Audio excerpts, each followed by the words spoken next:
বিধানসভা নির্বাচনে প্রচারে বেরিয়ে কৃষি জমিতে নেমে কোদাল দিয়ে আলু খুললেন সিপিআইএম প্রার্থী রঞ্জিত পাল। পশ্চিম মেদিনীপুর জেলার দাসপুর বিধানসভা সিপিআইএম প্রার্থী রঞ্জিত পাল দাসপুর 2 নম্বর ব্লকের দুধকুমড়া অঞ্চলের চরমানপুর এলাকায় নির্বাচনী ভোট প্রচারে বেরিয়ে কৃষি জমিতে নেমে কৃষকদের সঙ্গে কথা বলার পাশাপাশি কোদাল দিয়ে আলু খুললেন তিনি। সিপিআইএম প্রার্থী রঞ্জিত পালের এমন ছবিতে কটাক্ষ করেন দাসপুরের তৃণমূল প্রার্থী আশিস উদাইত।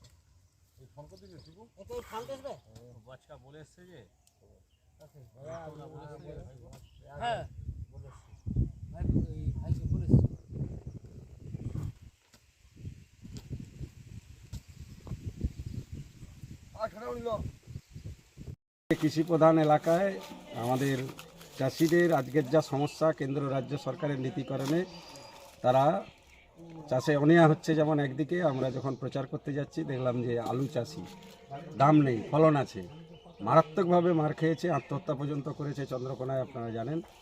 তাই চাষিদের এই প্রচার পর্বে বেরিয়েই কিছুক্ষণ সময় আমার অভ্যেসও আছে, আমার বাড়িতেও 2-4 কাঠা চাষ হতো আলু, খুলেছিলাম। তারা নানান অভিযোগের কথা বলছেন।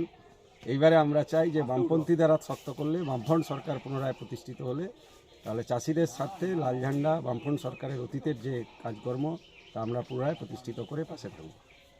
দাসপুরের সিপিএমের প্রার্থী রঞ্জিত পাল তিনি প্রচার করছেন এবং প্রচারে দেখা যাচ্ছে যে মাঠে যে চাষিদের সাথে আলু খুলছেন এবং কৃষকদেরকে ভোট দেওয়ার বার্তা দিচ্ছেন, কি বলবেন?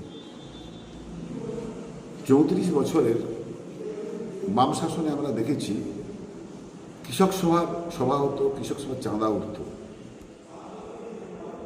তারা সারা বছর কৃষকের জন্য কখনো কিছু করেনি।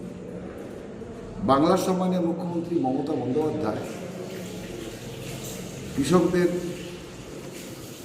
জমি কেড়ে নেওয়া হয়েছিল, তার বিরুদ্ধে আন্দোলন করেছিলেন।